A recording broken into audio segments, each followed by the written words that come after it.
años trabajando en el mundo del autismo. Bueno, yo visualicé en mi Laurita ciertas características cuando ella tenía 10 meses, pero no fue hasta los 7 años cuando la doctora Valeria, que muchos de ustedes conocen y va a estar en unos días más en un conversatorio con nosotros, confirmó una sospecha que ya teníamos, que yo siempre decía, yo veo a la Lauri, yo veo a la Lauri. Ah, te estás convenciendo porque trabajas hace tanto tiempo con niñas con autismo que estás viendo el autismo por todas partes. Bueno, y uno no lo elige, duele, se hace difícil, hay unos días mejores que otros, tengo mucho miedo de no estar a la altura, no tengo miedo de que ella sea capaz o no capaz de hacer lo que ella quiera, sino que mi miedo es que como madre no sepa estar a la altura de las circunstancias y de las exigencias y de las demandas que Laura tiene para ser feliz. Y eso mismo me pasa con mis chiquititos. Yo trabajo en atención temprana, aquí en Alianza Inclusiva, estamos en mi consulta en este minuto. Trabajo también en evaluación de mujeres con Alejandra González, una súper destacada psicóloga de la región, y con Denise Alvear, terapeuta ocupacional, y Daniel Araya, fonoaudióloga, y Simón, nutricionista. Trabajamos intentando dar una respuesta respetuosa porque en cada uno de nosotros hay un amor profundo por la condición, porque hemos conocido a un hijo con la condición, tenemos un hijo con la condición, un marido con la condición, un sobrino, un hermano, y finalmente eso creo que Alianza como equipo nos hace tener una sensibilidad flor de piel que nos lleva a comprometernos más allá de lo terapéutico, y en ese compromiso es que siempre consideramos que una buena respuesta terapéutica es una respuesta que se compromete y acompaña a las familias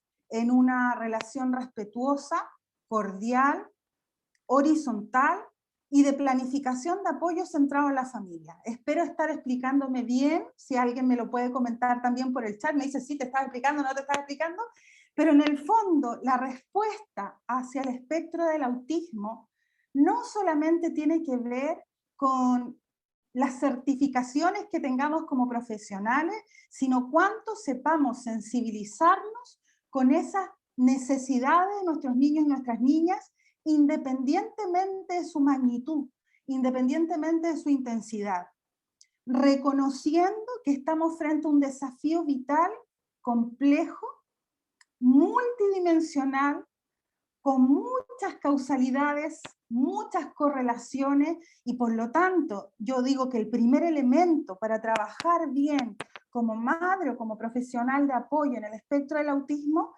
es ver al otro como un sujeto de derechos que merece dignidad y que merece una respuesta absolutamente sensible a sus necesidades. Y para eso necesariamente tengo que aplicarme. Las mamás que trabajan conmigo hoy día son unas mamás súper mateadas.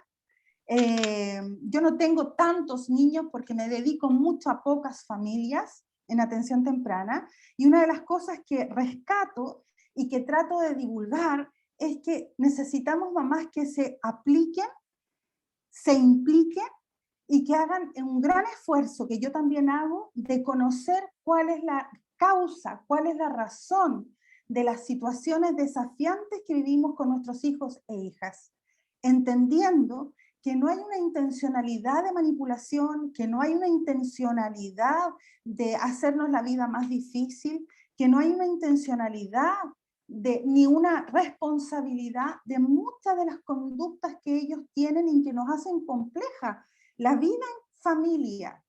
Y no quisiera ser pesimista, sino que una cruda honestidad de que cuando nosotros vemos a los hijos y a las hijas, y me pasa como mamá y me pasa como profesional, ya tengo la mitad del camino avanzado, porque no es posible responder a sus necesidades si yo no soy honesta con él, con ella y conmigo respecto de sus necesidades de apoyo, de sus desafíos biológicos y de sus restricciones evolutivas. No es posible. Porque esto de la terapia y las terapias, si bien son un porcentaje importante de la vida de nuestros hijos, y la escuela también, y yo como profesora lo digo, y soy pro inclusión, y voy a los colegios y conversamos con las profesoras, la escuela también tiene un papel fundamental porque es el entorno natural de nuestros hijos en la etapa escolar, independientemente sea en nivel sala cuna o sea en cuarto medio, y ahora hoy día atendí a 2 chicos universitarios. Pero en el fondo, quien tiene la responsabilidad y la mayor, la mayor tarea, el mayor desafío, somos las familias. Y por lo tanto, podemos llenar a nuestros hijos de terapias, pero si nosotros no nos implicamos y vemos con crudeza sus necesidades, es difícil avanzar. Y cuando vemos con crudeza sus necesidades, no significa subestimarlos ni ponerles límites, sino que estar a su disposición para juntos reconocer qué es lo que necesitas para ser más libre, para ser más feliz y para ser más pleno. Y en eso tenemos que ocuparnos y no lo podemos hacer solos. Por eso siempre estoy colaborando con mucha alegría con distintas agrupaciones de padres que piensan, que sienten que mi relato puede servirles a otras familias para no solamente empoderarlas desde la reivindicación de derechos, sino empoderarlas respecto al conocimiento y al saber del autismo de sus hijos, porque no hay un autismo, sino que cada uno de los autismos se manifiesta de manera distinta en cada uno de sus hijos.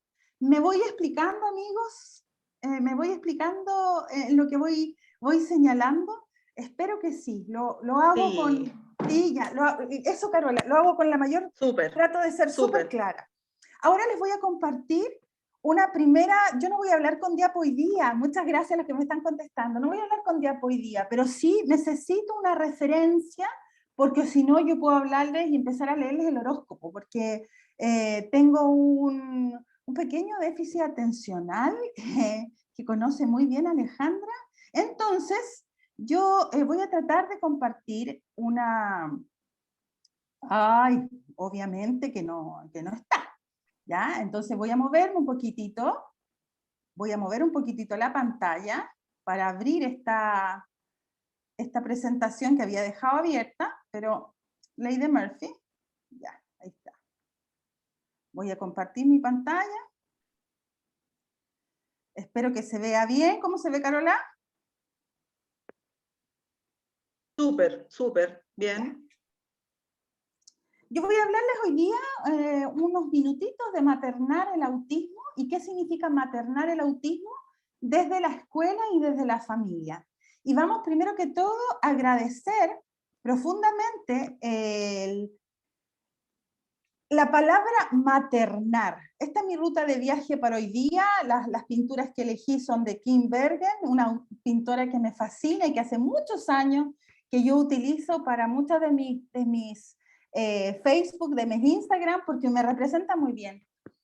La palabra maternar me la regaló Carolina Carvajal de Neurodiverso, que por ahí está, cuando yo hablaba tanto de la respuesta sensible, cuando hablaba tanto que teníamos que abrazar este autismo, ponernos amistosas con él, con ese autismo, que yo le digo el señor TEA, ponernos amistosas, llegar a un acuerdo y generar entornos amigables. Las escuelas, yo he dado charlas de escuelas amigables del autismo, escuelas amigas del autismo, y este término a mí me encantó cuando la Carolina me dice, mira, lo que tú estás expresando es maternar, que para los hombres que están presentes, padres, terapeutas, hermanos, tíos, no es que sea una propuesta feminista ni que esté centrada solamente en la figura materna.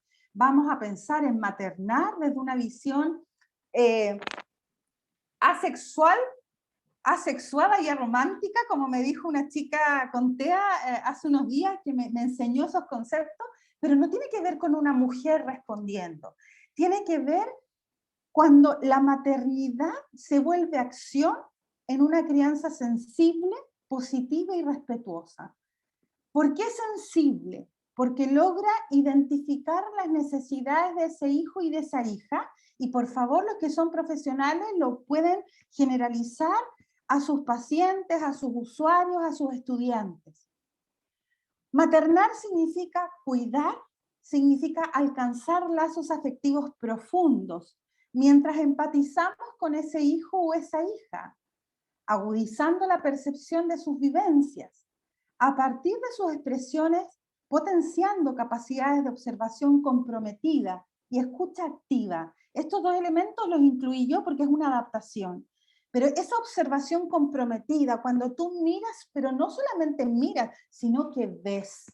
Y yo he visto cómo muchos niños necesitan ser vistos y escuchados activamente. Cuando yo logro decir, no es lo que yo quiera o lo que yo necesite, es lo que tú quieres, lo que tú necesitas. Y es una visión que, si lo vemos desde un modelo social, tiene que ver con mitigar las barreras del entorno. Pero a mí me gustaría ir un poquito más allá, desde la pragmática, no desde las ciencias puras, exactas, sino que cuando tú te comprometes profundamente con aportar en tu caminar, porque es más difícil que el mío. Ser mamá de un niño o una niña con espectro del autismo, ser profesora, terapeuta, abuela, no es fácil, porque tienen un sistema operativo diferente que yo hace muchos años le llamo que son Mac y nosotros somos Android. Después mucha gente empezó a pensarlo de la misma manera, coincidimos. Pero lo que necesitamos es que entendamos que el espectro del autismo se vive en primera persona. Y nosotros solamente con un afán didáctico, un afán contenedor, un afán de preocupación, lo hablamos en tercera. Pero cuando hablamos en tercera persona tenemos que tener la capacidad de no hablar por él, sino que escuchar la voz. Y bueno, eso significa también captar e interpretar el ser, conectando con sus necesidades reales para dar una respuesta efectiva y afectiva. No saco nada con tener muchas terapias si no me siento profundamente ligada a mi hijo y a mi hija, y eso vamos a reconocer que es un proceso que va construyéndose y no es abrupto. Me acuerdo, iba a hacer un paréntesis, cuando Alejandra, que viene en un conversatorio también en unos días más, mi gran amiga Alejandra me dijo, cuando seas mamá, no pienses que te vas a enamorar al segundo de Laura. Va a ser un proceso, una construcción paulatina y consciente. Y yo siempre agradezco esa enseñanza porque a mí no me pasó. Efectivamente no me enamoré al tiro y sentía mucho miedo.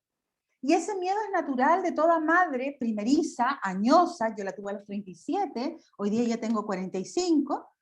Y esa vivencia de construir se ve afectada por una condición neurodiversa del desarrollo como es el espectro del autismo.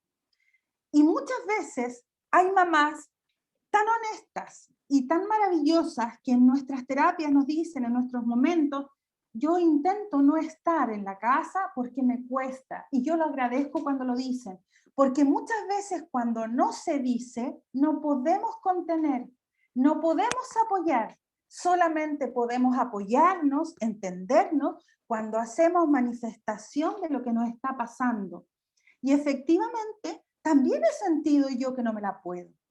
Y muchas mamás sienten que no se la pueden, pero hay como un estigma de la mamá, esa mamá guerrera, esa mamá azul, que yo nunca me he identificado mucho por varias razones, quizás por un estatus de bienestar y de comodidad que no todas las mujeres chilenas tienen, no todas las trabajadoras, ni todas nuestras compañeras tienen. Entonces, obviamente que mientras menos recursos de apoyo tengo, más difícil se hace la cancha, más difícil se hace el camino. Y por eso la necesidad de acompañar, de entender, y de esa palabra que a mí me gusta tanto, de conmovernos, movernos con el otro. Bueno, entonces necesitamos una maternidad que cimente la base para el despliegue integral de su persona y alcanzar su plenitud. Este maternar es una adaptación que yo he realizado de María Ángeles Castro, de la Universidad Austral, que me pareció realmente hermosa y que yo siempre voy a agradecer a Carolina por el regalo de este neologismo, esta nueva palabra que es hacer carne, hacer acción la maternidad. Y bueno, y después vamos a hablar un poquito, rápidamente, por el tiempo, del diagnóstico y de la condición, porque hoy día escuché a una chica que decía que el autismo no era por ningún caso un continuo, sino que era una paleta de colores. Y me pareció precioso porque efectivamente no son solo azules, a veces están más azules, hay una mamá hermosa que siempre dice, hoy día anda azul, como hoy día anda más tea, pero también es morado, también es rosa, también es amarillo, y en todos los casos se da que todos los días son diferentes y algunas veces decimos, oye, pero esto no lo hacía y ahora lo hace. ¿Por qué ahora camina en punta y antes no caminaba? ¿Por qué ahora mueve las manos? ¿Por qué ahora repite y antes no repetía?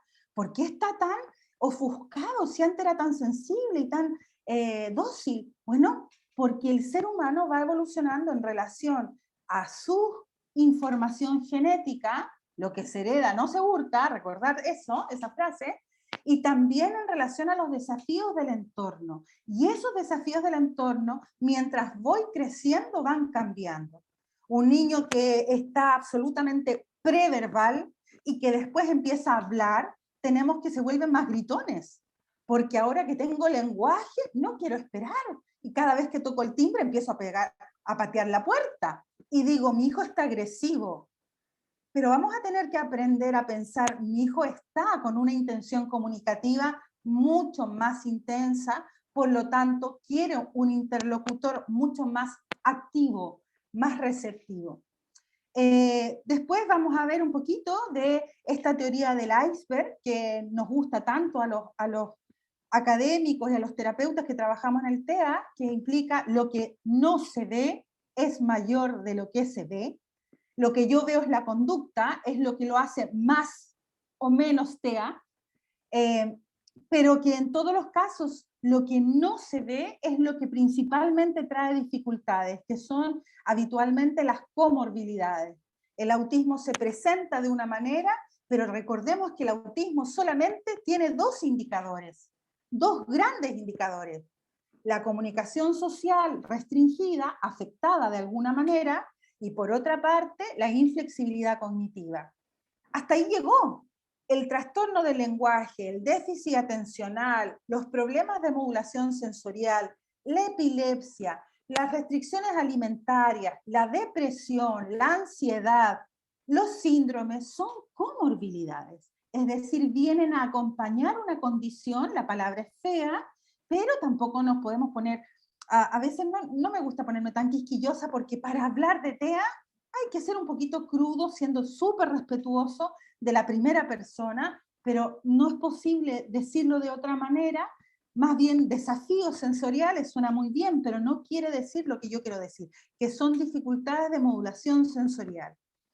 Y bueno, y después nos vamos a ir un poquito al afrontamiento familiar. Hoy día, antes de este conversatorio, por ahí debe estar la mamá, me manda un WhatsApp, me dice, ¿te puedo hablar? Tengo mucho miedo. ¿Cuánto tiene ya tu hijo? 2 años, 3 meses. La entiendo perfectamente. Tiene mucho miedo. No de ser mamá, sino que me planteaba que hay características o comportamientos de su bebé que están siendo muy atípicos, muy diversos, muy poco contextuales a la situación, han aparecido muchos movimientos y claro, es sumamente válido asustarse porque no sé realmente por qué eso se provoca y eso de nuevo nos recuerda que tenemos que saber de esto que no vemos, pero no saber desde un punto de vista solo teórico, sino saber desde un punto de vista pragmático, práctico, qué es lo que está pasando con mi hijo o con mi hija. Bueno, y en el afrontamiento familiar, el cómo la familia acoge o asume esta diversidad, tiene mucho que ver, muchísimo que ver con las creencias que yo tengo detrás. Si yo tengo creencias de que las personas son binarias 0-1, claro que me va a costar muchísimo poder acoger maternalmente a este hijo porque yo también tengo una rigidez cognitiva. Por lo tanto, cuando me dicen que no tiene un desarrollo típico, se me caen los cimientos de identidad. Y eso tenemos que ponerlo en la mesa, conversarlo y poder enfrentar, porque no podemos pensar que el TEA se resuelve allá.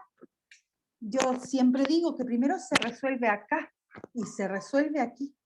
Cuando yo tengo creencias de que las personas con autismo son todas muy brillantes, yo siempre digo, la mía no salió brillante, la mía salió retípica. Y eso es. Y a veces tenemos, mira, el mío no salió tan brillante ni tan típico, el mío salió con ciertas latencias para dar respuesta. Y claro, esos miedos, esos dilemas, ¿y por qué se está golpeando tanto la cabeza en el sillón? Parece que vas a tener que acordarte que la condición se suele acompañar de un tema sensorial. No pasa nada terrible, sino que se está manifestando este autismo de una manera muy conductual. Hay autismos que son muy para afuera, ya principalmente hombres, niños, ya niños 2, 3, 4 años, muy para afuera, muy evidente, mucha fila de autos, mucho movimiento, mucho cuadrado, círculo, triángulo, rectángulo, A, B, C, D, E, 1, 2, 3, 4, 5, mucho. Pero las niñas suelen manifestarse más hacia adentro y se suelen manifestar en intereses muy típicos, muy característicos, pero obsesivos, como las miniaturas, como las guaguas, como la fantasía, como la puntita de pie. Son distintas formas. Y eso implica necesariamente que tenemos que reconocer algo que yo llamo microdinámicas familiares. ¿Qué significan las microdinámicas familiares? Yo no podría pensar que una familia funciona de una u otra manera. La familia funciona de una u otra manera según una experiencia en particular. Cómo yo almuerzo, cómo yo manejo el control de esfínter, cómo nos acostamos, cómo ordenamos nuestros espacios del hogar. Y eso tiene que ver con microdinámicas, dinámicas chiquititas que van haciendo, te van mostrando cómo funcionas como la familia. Cuando yo hacía clases en pregrado, educación diferencial, siempre le daba esta sugerencia a las estudiantes, y yo pienso siempre en ello. Cuando quieras saber cómo anda la familia, revisa su mochila. Si hay colación de 3 días, si está la ropa con pipí que no se ha cambiado, si no se ha leído la agenda, esa familia está en problemas. Si esa mochila está lleno de potes y esos potes están marcados por delante, por atrás, y tiene todo en bolsita Ziploc y tiene 4 mudas, esa familia está teniendo un problema. ¿Ya? Y esas son las microdinámicas familiares que nosotros tenemos que identificar en nosotros mismos para poder ver cómo nos estamos bancando, como dicen los argentinos, este desafío vital. Y de qué manera esta familia está flexibilizando respecto a una nueva dinámica. Nosotros hemos visto con Alejandra principalmente en estos 23 años que trabajamos juntas, yo soy madrina de su hija, ella es madrina de la mía, hay todo un pegoteo, que finalmente los sistemas familiares que se mantienen rígidos, les cuesta muchísimo enfrentar un desafío tan grande como la diversidad, la neurodiversidad y la diversidad en general. Pero cuando hay una condición como el autismo, que es tan evidente, que a veces se implica, se viene a sentar en la mesa y se sienta en la cabecera, y vuelan a veces los platos y no se puede, yo ahora no puedo cortar el pollo porque Laura empieza, entonces antes eso no nos pasaba y yo antes cortaba el pollo, la ensalada con mucha tranquilidad, y ahora hay una tensión en mí permanentemente de si estoy picando muy fuerte el pollo, la carne, porque la Laura se empieza a parar de la mesa y se distancia. Entonces, las familias que flexibilizan son familias que pueden salir más fácilmente adelante. Por muchos motivos que el otro día conversábamos con el psiquiatra Jaime Pereira, que los psiquiatras trabajan mucho con eso. Uno desde la práctica se puede dar que familias que no modifican sus ritos, sus rutinas y su funcionamiento, teniendo un miembro que es distinto a los otros, es más difícil de sostener esa dinámica familiar de una manera armónica, porque el autismo suele ser muy protagonista de la vida de los padres, de los hermanos, de los abuelos. Bueno, Marce, ¿y cómo? Sí, dale. disculpa que te interrumpa, pero qué importante es, bajo ese punto de vista que tú lo estás diciendo, que no, la madre no es la única que materna en la familia. No. Que materna la abuela, materna el padre, maternan los hermanos. Es tan importante ligar eso. Quería como aportar esa parte que me parece tan importante. Las pinturas, las ilustraciones de mi presentación son bastante centradas en la mujer, pero yo reconozco, por ejemplo, que yo no sé qué haría sin el papá postizo hoy día de Laura, mi pareja, Juan, porque yo funciono de una manera distinta desde que él me dijo, ¿sabes qué? No me voy a sentar más a comer con ustedes porque es muy estresante. Eso fue hace 2 años y tanto. ¿Por qué le digo yo? Porque corriges a Laura permanentemente y eso me desagrada. Nunca más lo hice. Nunca lo había visto. No, yo pensé que estaba educando, pero en realidad era una permanente corrección, modificación de conducta. Y la verdad es que así en muchas cosas, nosotros maternamos con las parejas, las familias reconstituidas, la novia de su padre materna a mi hija Laura, sus abuelas, sus tíos, mis compañeras de trabajo, mis amigas, la madre de la mejor amiga de Laura, Carola. Sí. Esta generación de redes de apoyo tenemos que cuidarlas, favorecerlas. Algunos piensan que solamente es por la constitución de agrupaciones, con todo el respeto que me merecen las agrupaciones, más la anfitriona Neurodiversos Quintero. A mí no me ha ido tan bien con las agrupaciones. La verdad es que yo he estado en muchas agrupaciones y algo se pierde que espero, y yo le he contado, le he dicho a Carolina, cuida eso. Cuando la gestión de la agrupación pasa a ser más relevante que la crianza de los hijos e hijas que nos unieron. ¿Me explico? ¿Alguien me dice si me explico? No olvidemos que lo que nos convoca, lo que nos convocó a agruparnos fueron nuestros hijos. Y por lo tanto, siempre hay que tener mucho cautela de si los tiempos, si está bien pelado el chancho, ya como decimos hoy día. Claro, yo puedo estar mucho tiempo trabajando en las agrupaciones, pero resulta que mi hija me está diciendo que ya no almuerzo con ella, ya que estoy llegando cada día más tarde, que estoy viendo más niños autistas fuera de la casa que dentro de la casa. Y eso tiene un impacto y eso hay que escucharlo. Y también, por lo tanto, la vivencia de los hermanos. Pocas agrupaciones o pocas organizaciones se hacen cargo de los hermanos. Los hermanos tienen una experiencia de vida que es tan maravillosa como desafiante es. Y el cuidado, el maternar, tiene que también acoger a este niño que tiene menos tiempo de la madre o que tiene que enfrentar situaciones de mucha desregulación ocasionalmente que nos hacen ponernos en una situación muy compleja, ¿ya? Tengo la suerte de trabajar 12 horas a la semana en una familia en particular, 12 horas, ¿se dan cuenta? Me voy 3 días a la semana a tratar de revertir una situación familiar bien compleja en un pequeñito, muy pequeño, muy chiquitito. Y bueno, y eso me ha permitido vivir la maternidad ahí, al lado de la madre. Vamos, vamos, ¿cómo lo hacemos? ¿Cómo lo vamos haciendo? Porque no todas nacemos con la... Yo no creo mucho en el instinto materno. Yo creo que es una construcción social que puede ir modificándose y que puede ir construyéndose en comunidad. Creo absolutamente en que nosotros criamos en tribu y que necesitamos a otros para criar mejor. Bueno, vamos a ver un poquito de apoyo, ya estamos viendo ya en la misma presentación. Pero en este apoyo me gusta mucho esta imagen del fular colgando con el crío, porque la verdad es que eso es un poquito lo que estamos haciendo, esta maternidad, este maternar del padre, del hombre o mujer, de la hermana o del hermano, que se hace cargo. Ahí, mira, eso está preparado. Que se hace cargo de esas necesidades. Y bueno, ¿cómo elegir entre lo agudo y lo relevante? Que es una de las preguntas que siempre me hace. ¿Qué es lo que trabajo con mi hijo?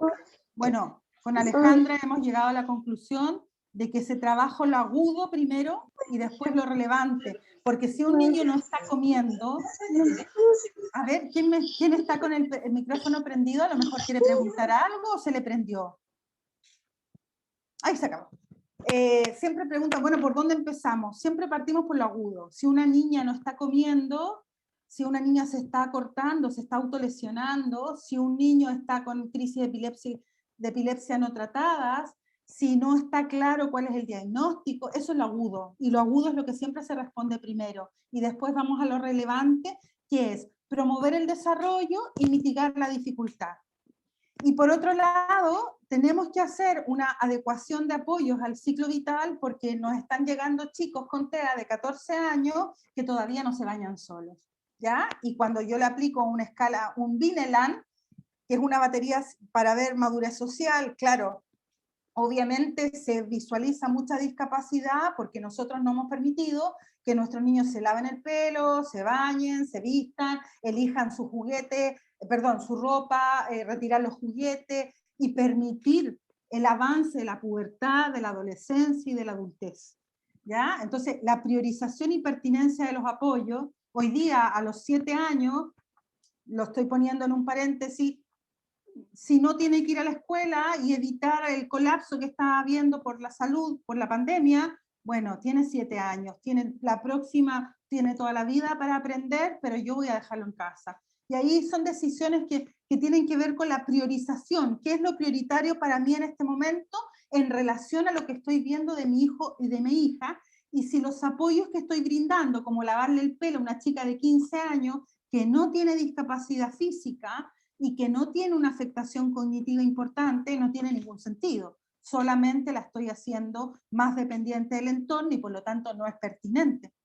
Y eso a veces nos cuesta ver, ¿ya?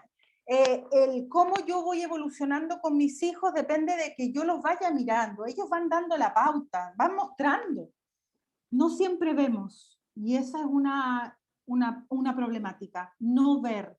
Mira, a mí me parece que mi hija está realmente maravillada, estoy maravillada con mi hijo, con mi hija, pero resulta que tiene 3 años de retraso de desarrollo evolutivo en lenguaje. Tenemos que ver, porque si no vemos, no podemos apoyar, y no tiene que ver con las etiquetas que tanto y de tan buena manera y tan fuertemente nos han hecho ver los jóvenes y adultos con autismo, que se han manifestado de una postura muy crítica respecto al hablar en tercera persona, al hablar de ellos y no escucharlos activamente. No tiene que ver con eso mi postura de saber escuchar o esta escucha activa, tiene que ver con la responsabilidad del adulto respecto de los apoyos que necesita un niño o una niña. Y bueno, vamos a terminar ahora vamos a dar pie a hablar de muchas cosas, pero el último tema, los desafíos en pandemia. Esta diapo a mí me gusta mucho porque en el fondo todos teníamos un plan A, un plan B, ya vamos como en el plan Z, ya, no, mejor que no, el Z no, ese plan tiene una carga política importante, ya, pero un plan W, un plan W. Tenemos que aprender de alguna u otra manera a salir de esto, a ayudarnos para salir de esto y a priorizar. ¿Es importante en este momento la escritura cursiva? No. ¿Es importante en este momento pelear porque esté de las 8 de la mañana hasta las 2 de la tarde con la cámara encendida? No. ¿Es importante en este momento que divida por 3 dígitos en números negativos? No. Y así yo lo digo y usted le sacará la sal si no le gusta, le dirá dedito para arriba si le gusta, pero la verdad es que hoy día creo que la humanidad está frente a una situación coyuntural en la que hay que tomar decisiones en relación a lo relevante. Yo cuando empezó la pandemia, por un mes completo, peleé en mi mente con todo el colegio de mi hija. Y Alejandra, muy buena psicóloga, me dijo, ¿lo vas a resolver o vas a rumiar de aquí a que se acabe la pandemia? Resuélvelo. ¿Qué quieres? Que esté en la casa. Bueno, entonces no sigas con el tema de las tareas. Y, bueno, finalmente me desvinculé de WhatsApp y me desvinculé de clases y bueno, ahora estamos retomando de otra manera, más amistosa, porque los colegios también aprendieron que lo que estaban provocando era un estrés muy profundo, principalmente en neurodiversidad.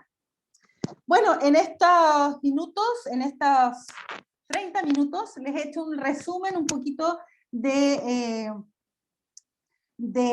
estos intereses que a mí me surgen de conversar a partir de muchas preguntas que han tenido en el último tiempo las familias, hemos estado abiertas a ellas, y bueno, yo creo que podemos ir resolviendo de a una algunas preguntas o ir profundizando en algunas temáticas que a ustedes les interese, les guste, pero yo más o menos tengo una idea de por dónde podría ir.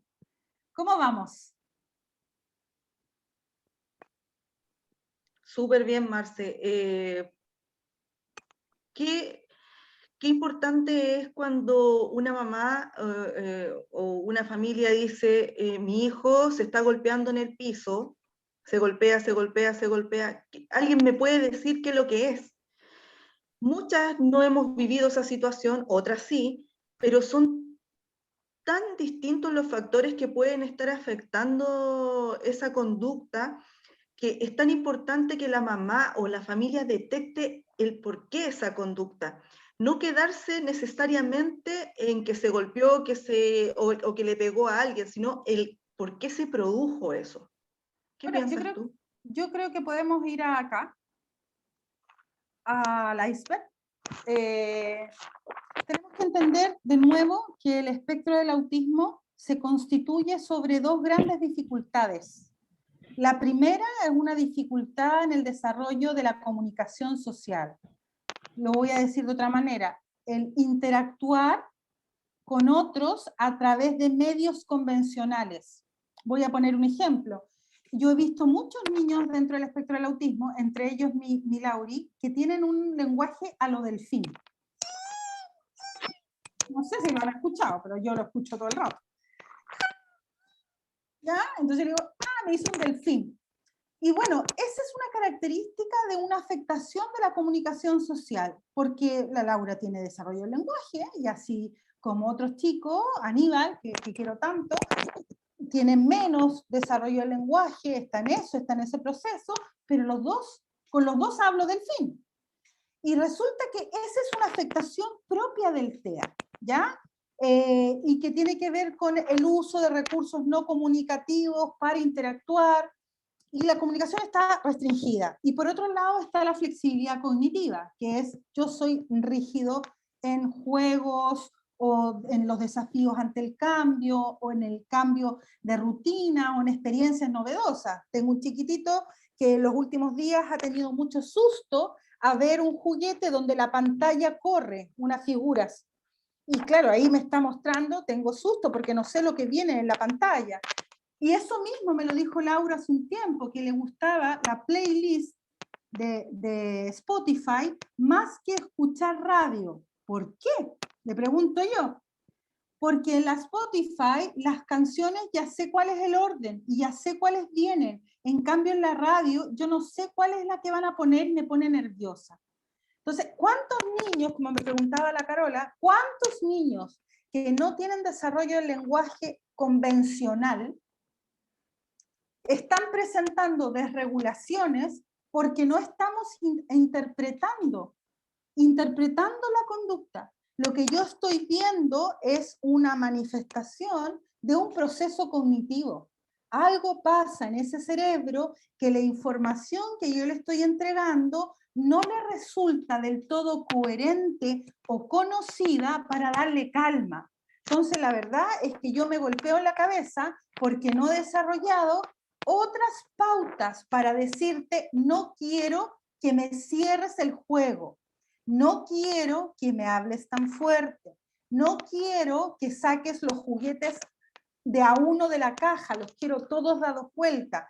No sé decírtelo, tengo 3 años y por lo tanto ocupo una conducta súper pueril y ¡pah!, me pego en la cabeza. Siempre hay una interpretación. Ahora, no todas las conductas tienen una fácil interpretación. Algunas son más complejas que otras, ¿ya? Y lamento ir a mi propia experiencia, pero ayer venía una amiguita a casa y resulta que vi que Laura estaba muy complicada emocionalmente. Esta semana no fue fácil. Estaba muy complicada emocionalmente y me dice que está, y yo le digo, ¿qué te pasa? Primero, insensible. ¿Qué te pasó? ¿Ya? Porque en el fondo, ¿cuántas a ustedes les ha pasado que todos los días viene un día triste? Es decir, otra vez, ¿qué pasó ahora? ¿Qué pasó? Nada. Nada es todo. ¿Qué te pasó? Estoy triste. ¿Por qué? Y hablando en el idioma de ella, porque tengo una marca aquí en el dedo. ¿Y qué pasa con él? Necesito parche curitas. ¿Por qué? Porque hay que taparla, porque se ve feo. Claro, viene su amiga, ella ve que tiene una cabecita de vena, pero despierta Y realmente es una preocupación obsesiva porque tiene una manchita, porque estaba con su polera de Hello Kitty, sus cosas, sus cuentos, toda regia, pero tiene un dedo malo, porque tiene una pinta roja. Y esa pinta roja se la quiere tapar, y yo no tengo parche curita. ¿Cuál es la respuesta insensible que le doy? Laura, eso no es importante. No hay parche curita. Se acabó. Insensible. Después viene el discurso de conciencia, el discurso coherente. ¿De verdad necesitas el parche curita? Sí. Mira, no tengo parche curita, pero tengo una toalla nova y un scotch. ¿Quieres que lo tapemos un ratito? Por favor. Y se acabó el problema. ¿Ya? Entonces, llegar a eso de devolverte y preguntarle, ¿quieres que te resuelva el problema? Busquemos alguna alternativa junta. Han sido 23 años de trabajo en el TEA. No fue solo por Laura. Entonces, en el fondo, por eso es tan importante que como mamás nos impliquemos en reconocer, en entender, y si no sabemos hacerlo solas, preguntar, acompañarnos, preguntarle a quien confío de qué podría ser, que me explique por qué el iceberg se está comportando de esa manera y qué es lo que no estoy viendo. No sé si respondo, Carola.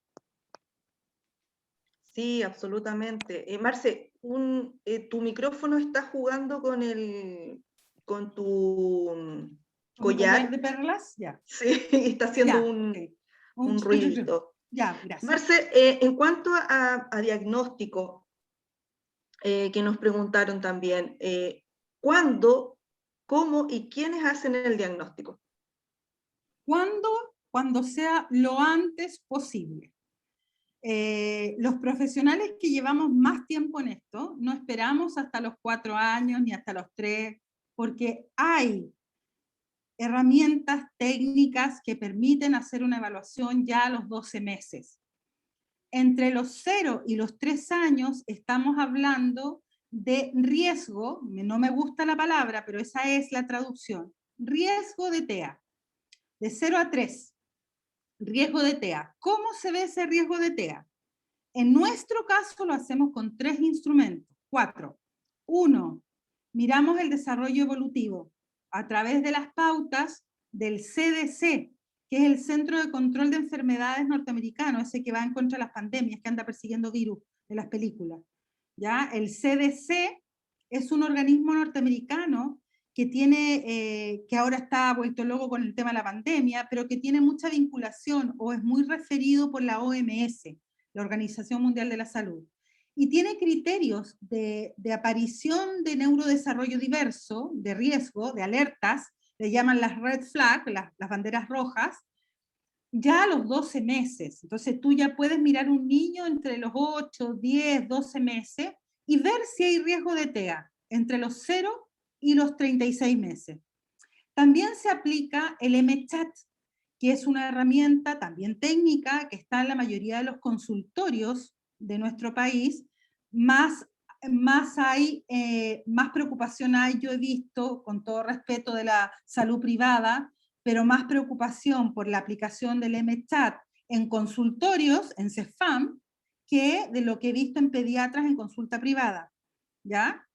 Entonces hay que aprovechar que cuando la enfermera en el control de salud va viendo a nuestros hijos entre los 8 meses en adelante hasta los 30 meses, estar súper alertas a si aparecen las red flags, las banderas rojas de riesgo de TEA.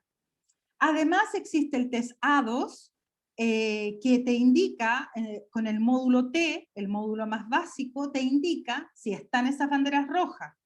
Y después está el DSM-5, que también te indican si están las banderas rojas. Es yo no sé por qué se espera. Ahora, no puedes, entre los 0 y los 3 años, no tienes tanta certeza del tipo de espectro del autismo que vas a visualizar. No sabes si va a ser un tipo de autismo al que le llamábamos Asperger, que es el TA1, o si va a ser un espectro del autismo TA2, que va a ser menos verbal y afectación cognitiva, o si corresponde a un autismo sindrómico, Saludos a la Noemí, que tiene 5 chicos con TEA y que lo ha visto todo en esto, ¿ya? Me dijo, mándame saludos. La quiero mucho yo a ella, he aprendido mucho de ella, y ella tiene 3 hijos biológicos y 2 hijas adoptivas. Siempre supo que sus hijas adoptivas tenían una condición biológica, y bueno, en una de ellas se ha visualizado que también hay TEA, y ahí hay un autismo sindrómico, cuando a la base del autismo hay un síndrome conocido.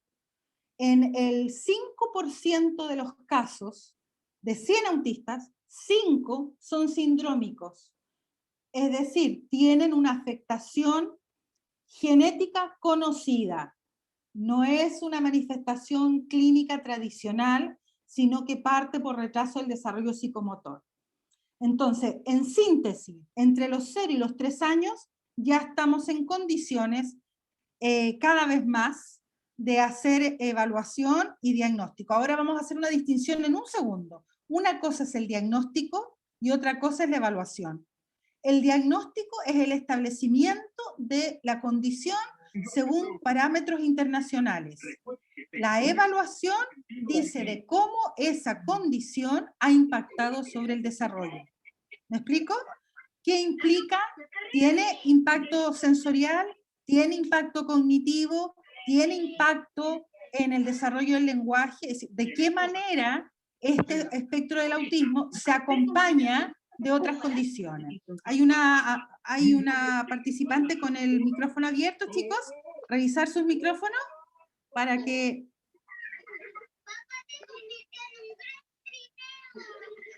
Sí, no puedo detectar quién es la ¿Quién persona. es la del...? Bueno, se dará cuenta. A veces uno se mueve y se abre los micrófonos. Sí. Ya. Eso respecto al diagnóstico. Marce, por ejemplo, si en algún minuto, o que nos ha ocurrido también, que hay papás que están con diagnóstico reciente o un posible diagnóstico de neurólogo, por ejemplo, es importante que se proceda de forma como inmediata a entregar los apoyos, ¿cierto? Estén o no estén seguros como del diagnóstico, porque ya la neuróloga detectó ya algo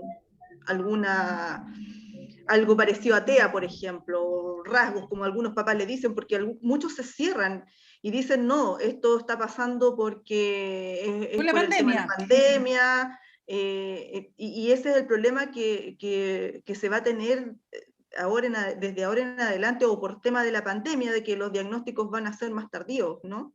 Bueno, una de las cosas que conversamos hace un tiempo, y también lo conversamos con otro equipo de profesionales, es que la falta de atención de salud a los niños entre los 6 meses y los 3 años, la falta de frecuencia de control de salud va a implicar un retraso en los diagnósticos, y por lo tanto va a implicar en un retraso en la provisión de los apoyos.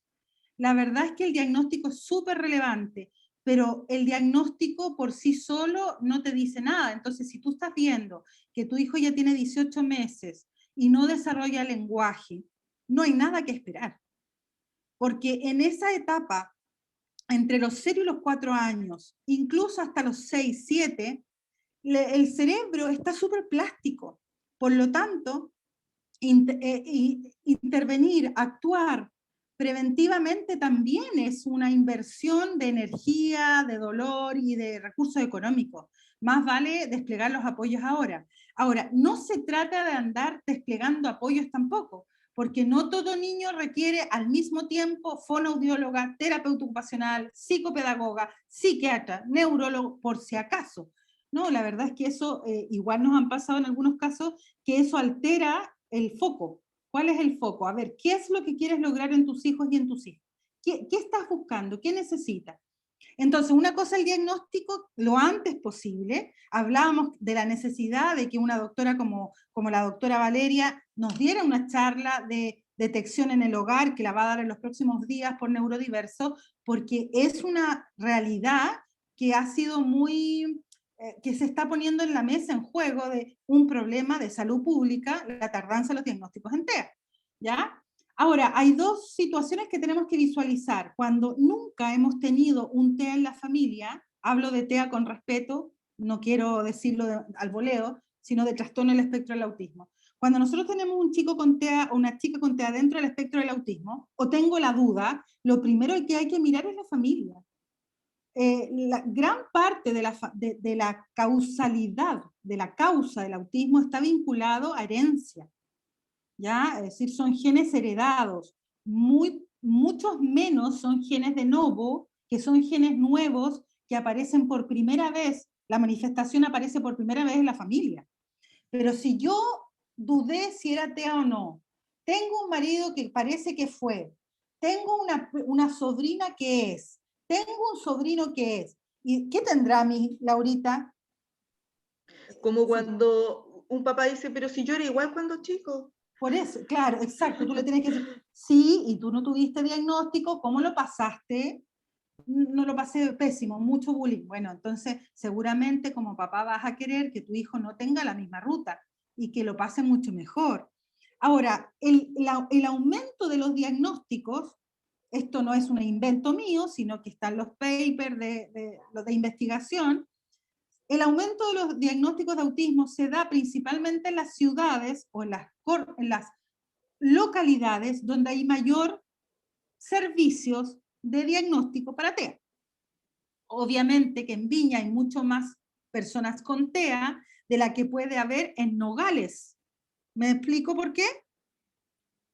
Porque acá estamos llenos de organizaciones que estamos haciendo evaluación.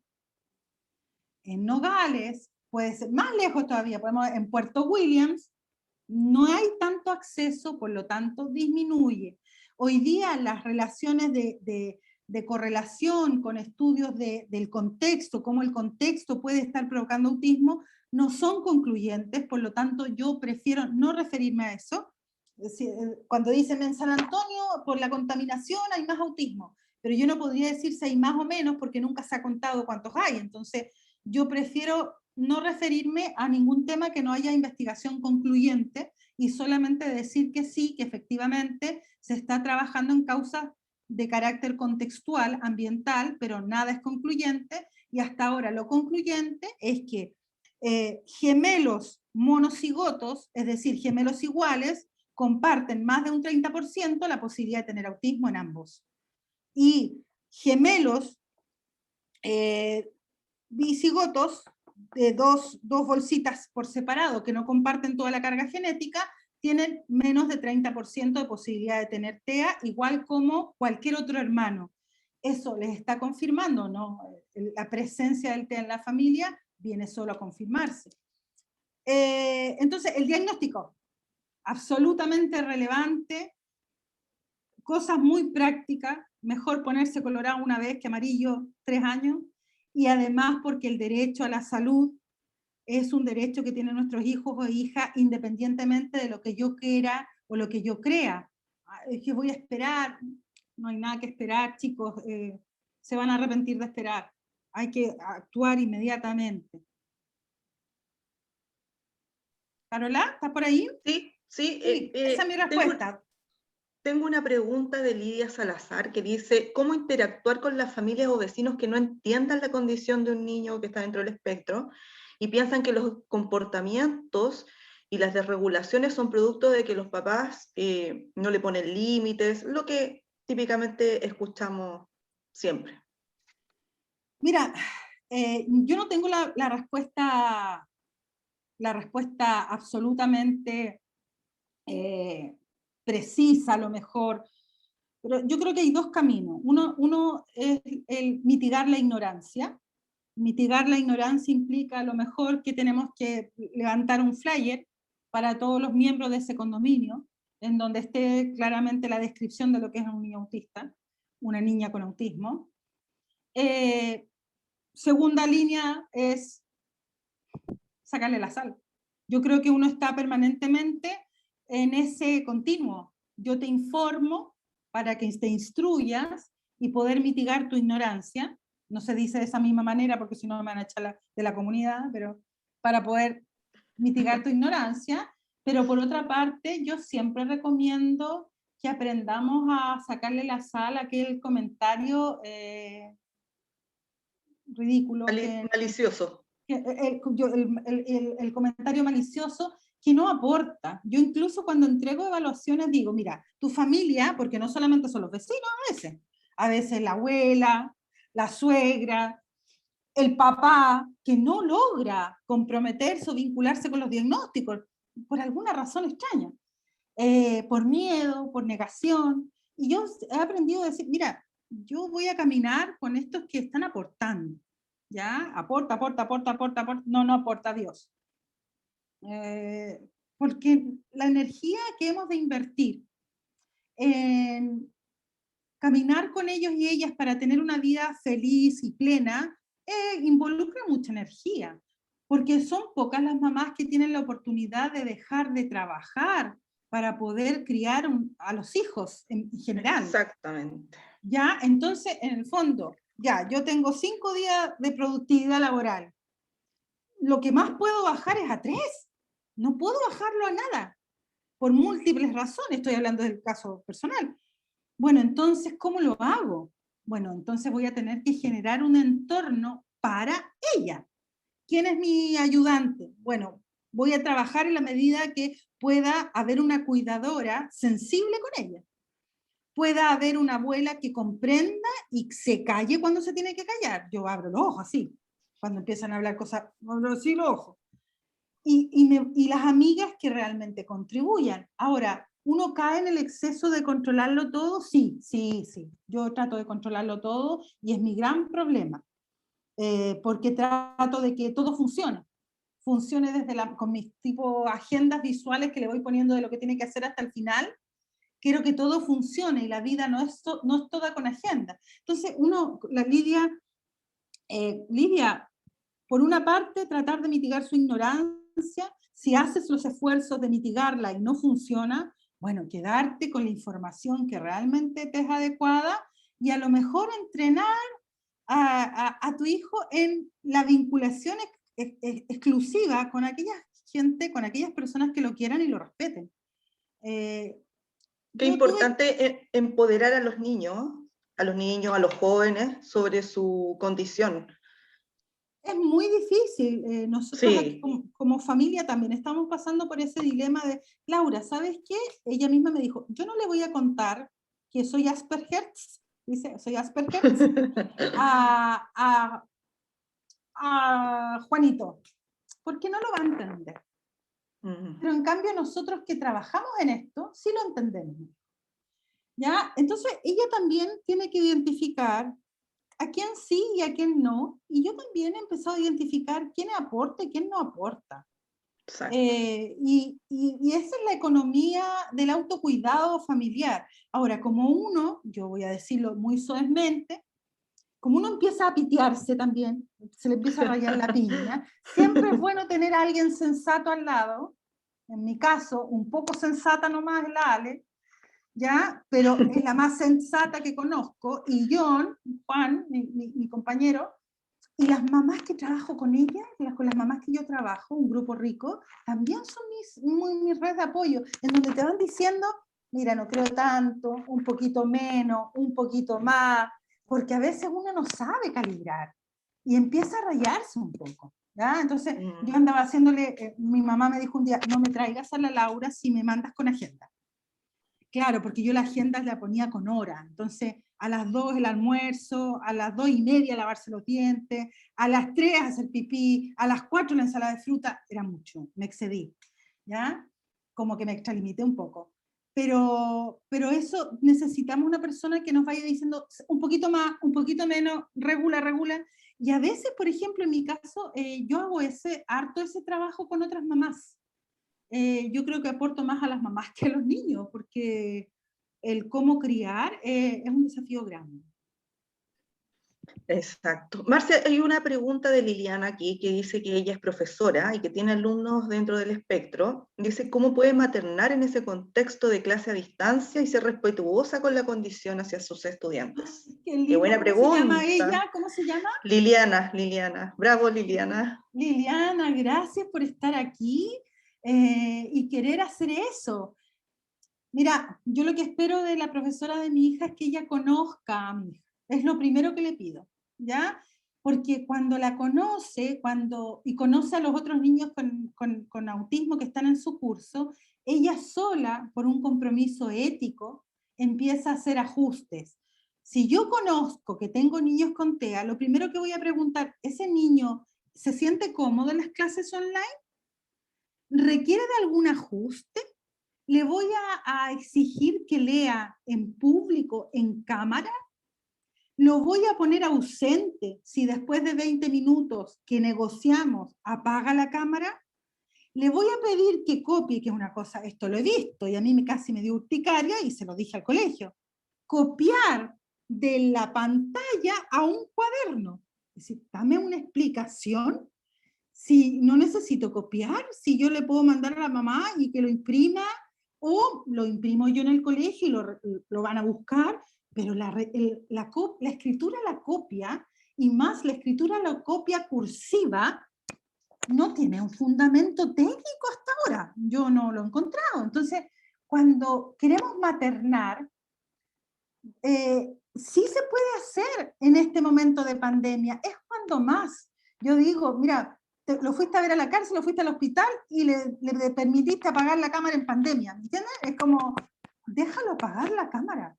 Tú no sabes lo que significa para un niño con espectro del autismo también respetar turnos para hablar. Es un aprendizaje que es muy complejo, porque muchos de ellos, su restricción comunicativa es el no respeto de turnos, el comentario permanente, el pensamiento hablado. Y yo creo, y fíjese que yo, cállate, silencio. Martín, te voy a pagar, te voy a silenciar. No habrá otra manera. Acordar, darme un tiempito para después de clase, 5 minutos, en donde yo lo escuche, lo deje para el medio, establezca cronómetro. Hay muchas formas que a mí no se me ocurren porque soy menos creativa que las profesoras que están en aula, que ante el desafío lo han hecho. Pero hay muchas formas. Y preguntarle a la mamá por WhatsApp, no si se va a conectar o no se va a conectar, ¿cómo están? ¿Están bien? ¿Emocionalmente se ajusta? ¿Cómo se está preparando para la vuelta a clase? ¿Se acostumbra a la mascarilla? ¿Se acostumbra a no tocar? Y esas son cosas maravillosas. Entonces, Liliana, sí lo puedes hacer cuando tú identifiques tus estudiantes y veas qué necesitan. Y yo sé que solo se te van a ocurrir muchas estrategias de hacer más amigable este momento. Este momento es un momento difícil que hemos naturalizamos muchas cosas que no son naturales. No es natural que los niños vayan con mascarilla al colegio. No es natural que no se puedan tocar. No es natural que tengan que traerse todos los días los cuadernos. No es natural lo que se está haciendo. No es natural tener a los niños en prebásica, en nivel medio mayor, con micas entre los puestos y retarlos porque están pasándose para el puesto de al lado. Entonces les estamos pidiendo una antisocialización cuando venimos diciendo que lo que hay que hacer es socializar. Yo ante eso me quedo al margen. Yo como mamá, ahora hablo como mamá, yo me quedo al margen. No estoy a la altura de la pandemia. No creo ser capaz de tolerar el acompañamiento a mi hija en el colegio en este minuto y no hice envío de la niña. No hice envío. Prefiero, todavía somos más capaces ambas de enfrentar el desafío digital, aunque esta semana fue muy difícil, pero preferimos eso antes que ella se complique muchísimo por el tipo de contacto físico que pueda tener con los compañeros.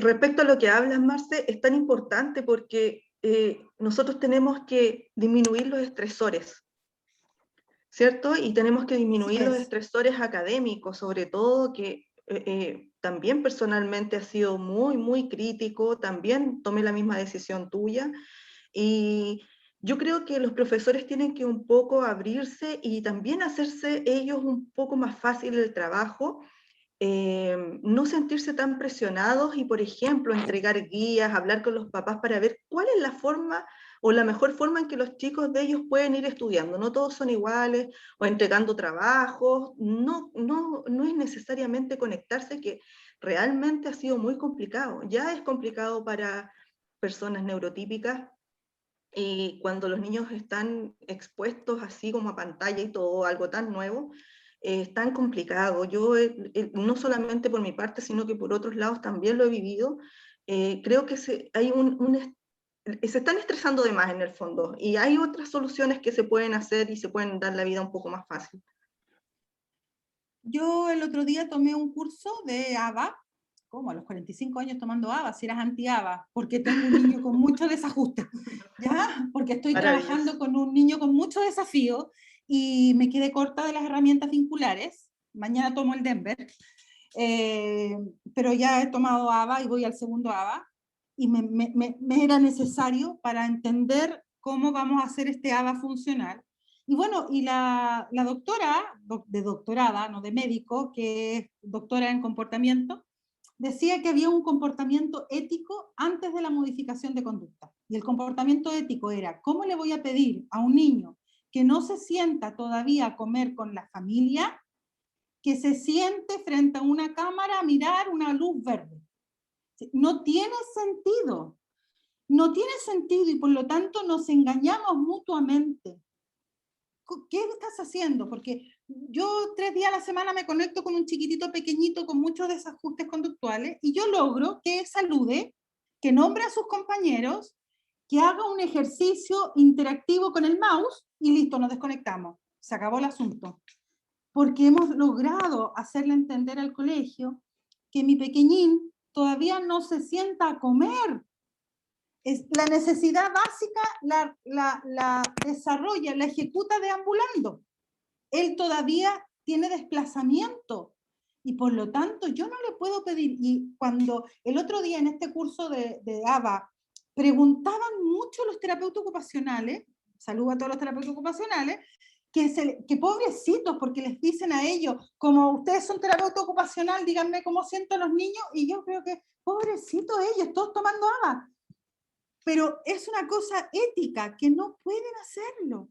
Entonces, como no puedo hacerlo, lo tengo que entrenar de a poquito.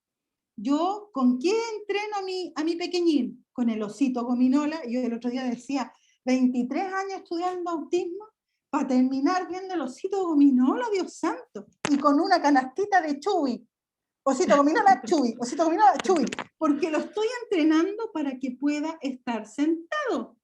Y claro, los movimientos vinculares o reivindicatorios de derechos me van a colgar, pero es que de verdad que yo estoy entrenando a mi pequeñín, porque parece que la pandemia se va a extender mucho. Por lo tanto, no presiono hoy, pero no abandono, no desisto. Y todos los días un poquito más. Y me mandan una cuenta de las manzanas, yo le pongo a la diferencial del pie del colegio, no come fruta. Ponle el osito gominola. ¿Qué va a querer contar manzanas si no come fruta, come puro fideo? Entonces, ponle el osito gominola, ponle el dinosaurio, ponle el autocar rojo, y ahí es donde, ya se me olvidó lo que me preguntaste, Carola, pero en el fondo tiene que ver con una cosa de sensatez, de lógica, y que tenemos que adecuarnos como buenos seres pensantes que somos, adecuarnos a la contingencia, ¿ya? O si no vamos a estar igual que el ministerio, dando pases ridículos, cuando tenemos todas las urgencias llenas. Tenemos que mantener sensatez para tomar las decisiones y no estresar a nuestros niños. Dale. Marcela. ¿Sí? ¿Me escuchas? Sí. Te escucho, pero no te veo. A lo mejor si te mueves te veo. No, si tengo la cámara apagada porque como que no me maquillé hoy día, entonces no te voy a estresar. No, entonces no, qué Cuéntame. Digna, tengo que estar siempre digna. No, Marce, sabes que quería, bueno, primero agradecerte. Tú sabes que siempre estoy pendiente de escuchar cada vez que tú haces charlas que son muy interesantes, pero también quiero dar mi opinión, mi queja, mis descargos con respecto a lo que estaban hablando de las adecuaciones y de... ¿Paola? Sí, la Pao. Paola, te reconocí la voz. Ya, dale. Claro, Ya. que yo, bueno, este año, a diferencia del otro, yo no estoy tan presente porque empecé a trabajar y eso ha tenido consecuencias, obviamente. El año pasado estaba así 24/7 al lado de la Sofi. Y el año pasado yo literalmente yo era una máquina traductora porque le traducía todas las tareas al idioma TEA. O sea, como mamá me la ingeniaba para, en vez de darle las instrucciones por escrita, se las dibujaba, en fin. Pero hoy día no tengo el tiempo para hacerlo. Y siento eso, siento un poco que esas adecuaciones, que el decreto 83 que debería aplicarse con las adecuaciones, no siempre se aplica.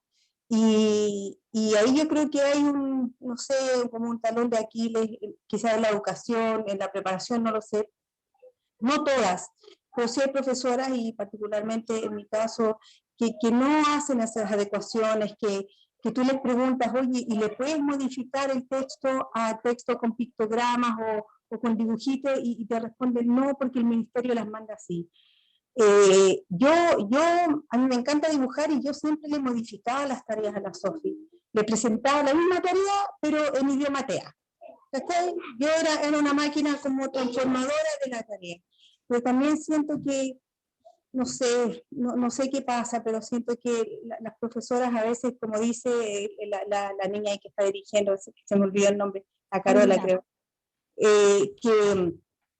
que claro que es tanto el estrés a lo mejor a nivel educacional de los profesores, de hacerlos pasar de curso o lo que sea, que están enfocados en eso, que a lo mejor no hay, es como el leñador que no se detiene a afilar el hacha, es como que, oye, no paran un poco a ver, ¿cómo hacemos para apoyar? Sobre todo lo veo con la Sofi, que muy pocas veces ha tenido ese apoyo, esa empatía de decir, chuta, a ver, la Sofi se estresa con si le pongo un texto completo, modifiquemos.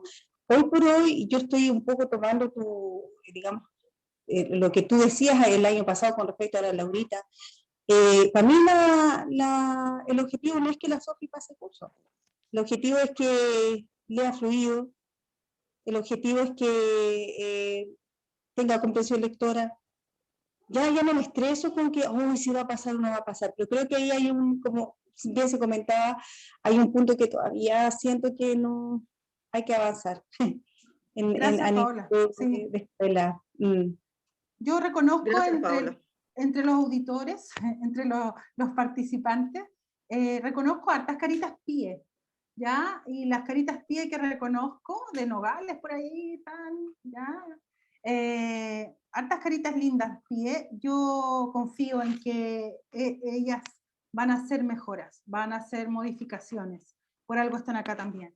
¿Ya? Es muy importante que la educadora diferencial que está a cargo de cada uno de nuestros niños y niñas de pie sea muy sensible y muy respetuosa de los procesos. ¡Ay, está Lucas! Lucas está haciendo señas. Un besito, Lucas, no te vi hoy día. Es muy necesario que las educadoras diferenciales a veces golpeen la mesa un poquito, ¿ya? Porque son las que tienen que dar la cara frente a la no adecuación. Y ellas saben que están necesitando los niños de ajustes, de apoyo. Ahora, desde una perspectiva legal, de una perspectiva de normativa, desde el decreto del artículo 24 de la Convención Internacional de los Derechos de las Personas con Discapacidad, el artículo 24 dice que la escuela debe hacer todos los ajustes que sean necesarios para promover el aprendizaje y la participación de los estudiantes con su grupo etario. Por lo tanto, para mí la repitencia no tiene sentido y es como antinatura y antiley. Lamentablemente el ministerio no ha sido del todo eficaz en consolidar, formalizar y socializar este artículo 24, pero se supone que Chile se adscribió a la convención y por lo tanto yo a veces dejo de discutir un poquito el decreto 83, porque el decreto 83 tiene una inspiración internacional en relación a estos ajustes razonables. Tengo que conversar con la educadora del PIE, y la educadora del PIE, yo sé que hacen grandes esfuerzos, pero donde hay barreras puede ser en los profesores de asignatura. ¿ya? O los profesores jefes que no entienden cómo puede un niño o una niña progresar en el currículum o en el curso, pasar de curso sin leer o sin escribir. Y a veces uno tiene que decirles, mira, es una condición neurodiversa, acá no se trata de resultados, se trata de procesos, y por lo tanto te pedimos que las valoraciones se hagan en torno a procesos y no a resultados, porque los resultados temporales son distintos. Lo traduzco en chileno. Un niño no tiene por qué aprender en marzo a diciembre a leer, puede ser que aprenda en enero. ¿Lo vas a dejar repitiendo porque no aprendió en diciembre? No tiene sentido. La temporalidad curricular es una decisión arbitraria, consensuada, convencional, no necesariamente ajustado a derecho ni menos a psicología evolutiva. Entonces, si es posible, es muy posible que nos retrasemos un poco y que los procesos sean distintos, como el control de esfínter. Tenemos un problema con el tema del control de esfínter de algunos niños que van a entrar a kinder, a educación municipalizada por el tema del cambio del pañal.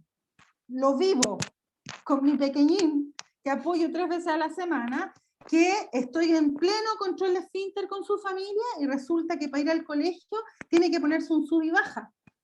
¿Por qué? Porque por normativa, por el reglamento del colegio, impide la muda, porque los profesores y profesoras no entran a sectores de baño.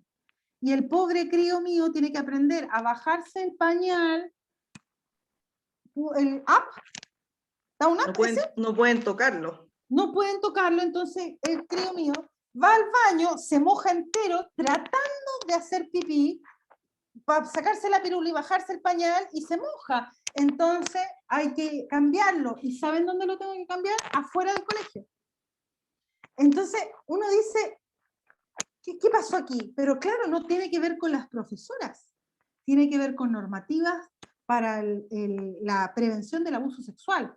Entonces ahí hay normativas que tienen que conversar, porque el promedio de control de esfínter en un niño con una condición diversa es 4 o 5 años, no es antes. Antes se empieza a trabajar, a los 2 años, 2 años y medio, y digo, a los 2 años y medio, el verano que viene, lo empiezo a trabajar. Pero no tenemos la certeza que nos vamos a demorar 4 meses. Puede que nos demoremos 4, pero que después tengamos que volver a consolidar la conducta y la habilidad. Entonces, apelemos un poquito más a los PIE para que hagan una buena formación a sus colegas, a los profesores de básica, que favorablemente cada vez están más abiertos. Ahora, es verdad, Paola, que están en una situación de estrés inimaginable. Yo confirmé la decisión de que Laura no fuera al colegio cuando la profesora en reunión de apoderados, no voy a decir dónde, ni quién, dice, yo espero que esto termine luego porque para mí no debiesen volver a clases porque es mucho el riesgo, mucha la responsabilidad, son niños muy pequeños y porque yo estoy arriesgando a mi bebé de 2 años y medio al venir a trabajar en micro. Yo no puedo mandarle a ese colegio porque en el fondo la profesora tampoco quiere hacer clases. Evidentemente que una profesora que no quiere estar ahí es como la que va a una fiesta y no quiere, no lo va a pasar bien y por lo tanto los otros tampoco lo van a pasar bien. Entonces yo creo que sí estamos al debe, Paola, el profesorado ha estado muy solo, ¿ya? Y ha tenido que decidir muchas cosas solo por intuición. Y bueno, ahí hay que entrar en conversaciones. Yo creo que los PIE comunales requieren de ciertas asesorías y a veces una cosa es saber de inclusión y convocar a la inclusión y otra cosa es saber de ajustar el currículum para que sea universal para todos independientemente de las condiciones neurodiversas que existan. Estamos al debe.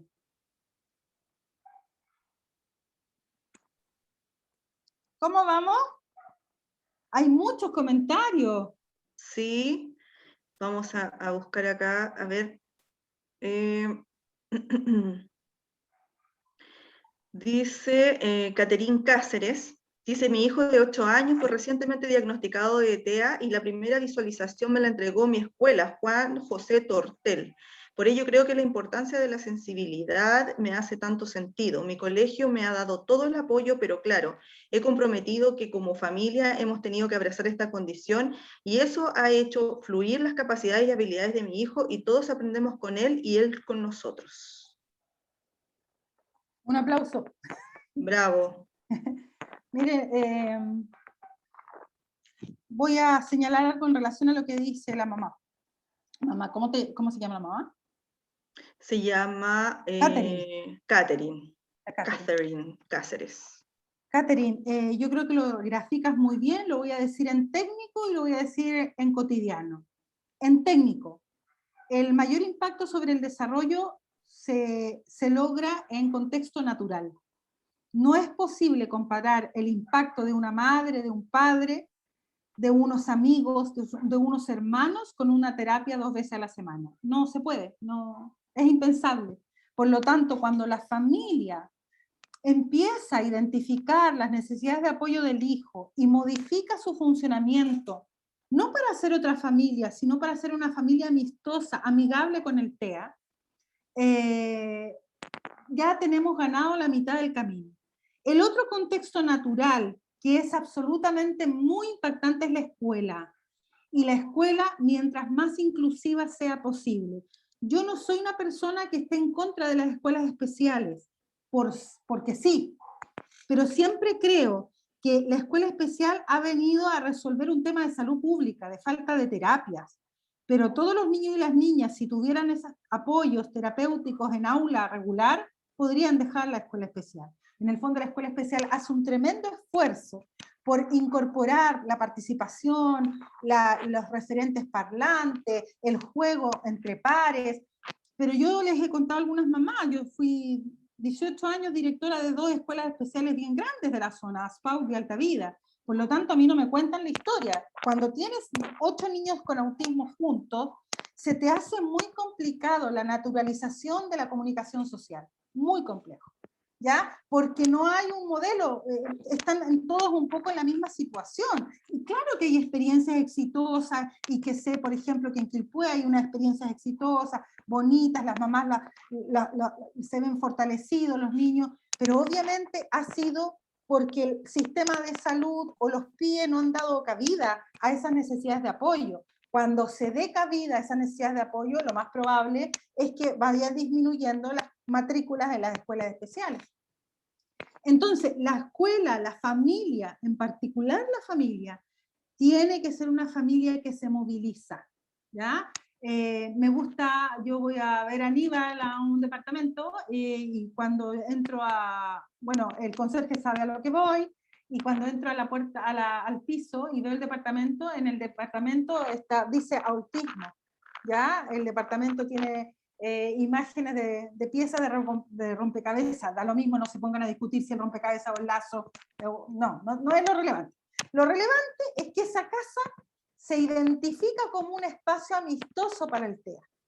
Y incluso tienen espacios que han puesto un lugar donde hay unos tatami, donde los niños pueden jugar, porque en el fondo empiezas a armar el sistema familiar en pro del miembro que requiere más apoyo y que requiere de un ajuste. Este diseño universal también tiene que darse en la casa. Entonces, si tú tienes una tendencia a tener muchos objetos y estás viendo que tu hijo tira los objetos, claro, la tentación es decir, mira, tiene que aprender a cuidar los adornos. Esa es una tentación muy, muy lógica, pero la verdad es que sabemos que en el TEA los objetos son un elemento de apego, de distractor, de exploración, de tirar por la ventana y de acumulación en las niñas. Olvídense con el tema de los peluches y de las miniaturas. Bueno, yo no sé si le gustaban más a ella que a mí, ya siempre yo compraba muchos juguetes, pero en el fondo tenemos que ajustar nuestros espacios, nuestras dinámicas, y lo vamos a pasar mejor. Porque si estoy tratando permanentemente, como lo hacen los PIE, que el chico se adapte al colegio, como los PIE antiguos, no los 2.0, los PIE antiguos, que el concepto de integración, que el chico se adapte, que el chico se ajuste, esa visión responsabiliza a la persona de todas las modificaciones. Entonces, el que toma la risperidona es el niño, el que es modificado conductualmente es el niño o la niña, el que se le restringe los espacios al niño y la niña, y la familia y el colegio. Ahí está la respuesta sensible en concreto, que necesitamos hacer modificaciones del entorno, y las familias que logran modificar, no sé, yo hoy día estoy súper contenta porque entre las personas que están viendo esta charla, había una mamá que le molestaba harto el teatro, le molestaba. Y yo me siento súper orgullosa de ella, y se lo digo todo el rato, que en estos 6 meses he visto una tremenda evolución de hacerse amiga de del hijo. Nadie quiere, la verdad es que yo creo que nadie, ninguna mamá quiere que su hijo tenga autismo. Ya vamos a entrar en un terreno muy sensible. Claro que uno puede disfrutarlo, finalmente Ahí está Diego. amarlo. Ahí estaba.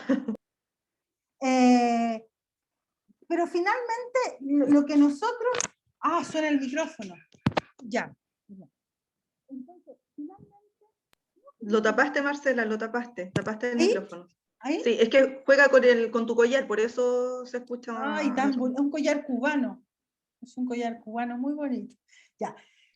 Bueno, es una mamá y un papá que yo me siento súper orgullosa de ellos, porque esos papás se han ido cada vez haciendo más amigos del autismo de su hijo, y eso me hace sentir muy feliz. Porque esa familia ha ido modificando las estructuras, los funcionamientos, las microdinámicas.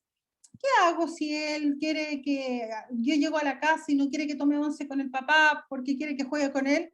No te ha visto durante todo el día, dedícale un tiempo, tomen 11 sentaditos en la alfombra, traten de jugar los 3 un ratito, después cuando se quede dormido se toman un traguito. Modificar funcionamiento es esencial. Yo veo muy difícil que las familias puedan reponerse al desafío, reponerse porque sí, porque la verdad es que aunque hiera algunas sensibilidades, es un impacto cuando tú tienes que pensar, bueno, ¿y será autónoma? ¿No será autónoma? ¿Se cortará cuando sea adolescente? ¿No se cortará? ¿Abusarán de ella? ¿No abusarán de ella? Unos miedos muy, muy fuertes. Entonces uno tiene que manejar un poco el funcionamiento dentro del hogar para hacerlo de la mejor forma posible. Marce, referente al tema familiar, la vivencia de los hermanos, con los hermanos. En una oportunidad estuve en una charla en donde una ya era adulta, la hermana de un chico que estaba dentro del espectro, y decía que ella cuando era pequeña siempre decía que por qué siempre se preocupaba más del hermano que de ella. ¿Cómo lo afrontamos? ¿Cómo le decimos a esa hermana? ¿Cómo lo comunicamos? Mira, yo tengo una sola hija, por lo tanto estoy en una situación de desventaja para mi opinión, pero desde mi experiencia, yo antes, más joven, menos dolor también, pensé que todo era naturalizado. No, que la hermana naturalmente tiene que aprender. No, no es tan natural, es intencionado. Es intencionado de que este hermano sepa cuándo retirarse de la interacción. Es intencionado resguardar espacios de vinculación. A lo mejor no siempre tenemos que salir los 4, los 5, los 6. A veces voy a salir de a 1. Es intencionado el hablar del autismo y qué cosas son de las que hace mi pequeñín. Yo estoy en esto, un niño de 5 años con una hermanita de 7. Y esa hermanita de 7 le dice que es bautista. Su hermanito es bautista, pero ella lo quiere igual aunque sea bautista. Y le hemos ido enseñando de que por qué me pegó justo cuando yo grité, por qué me pateó el juego que tenía en una casita, por qué en el parque se bajó los pantalones e hizo caquita, por qué todavía no habla, por qué sus compañeros no juegan con él, por qué se roba las cucharitas y las colecciona. Hemos tenido que intencionar ese conocimiento, ese saber, de a poquito, contándole por qué pasa lo que pasa. ¿Te das cuenta que él está un poco enojado? Mira, yo te digo que está enojado porque le estás hablando muy fuerte. ¿Sabes por qué te pateó la casita? Porque él quiere jugar solo y tú llegaste y metiste las manos y no preguntaste si lo podías hacer. ¿Te quieres estar solita? ¿Quieres que vayamos al parque solo las dos y conversemos? ¿Vamos a hacer un picnic entre las dos? Espacios, pertenencias, dinámicas que sean saludables para todos los miembros implica también que sean personales. La personalización de la atención, a lo mejor no voy a ir con los dos al supermercado porque sé que es un desafío y con Juanito y que la Emita se pone nerviosa porque miran mucho a su hermano. Bueno, y ahí están las redes de apoyo. ¿Quién me puede ayudar en esto? a lo mejor tengo que delegar, a lo mejor esa tía no me puede ayudar con el que esté, pero me puede ayudar con la EMA. ¿Me van entendiendo?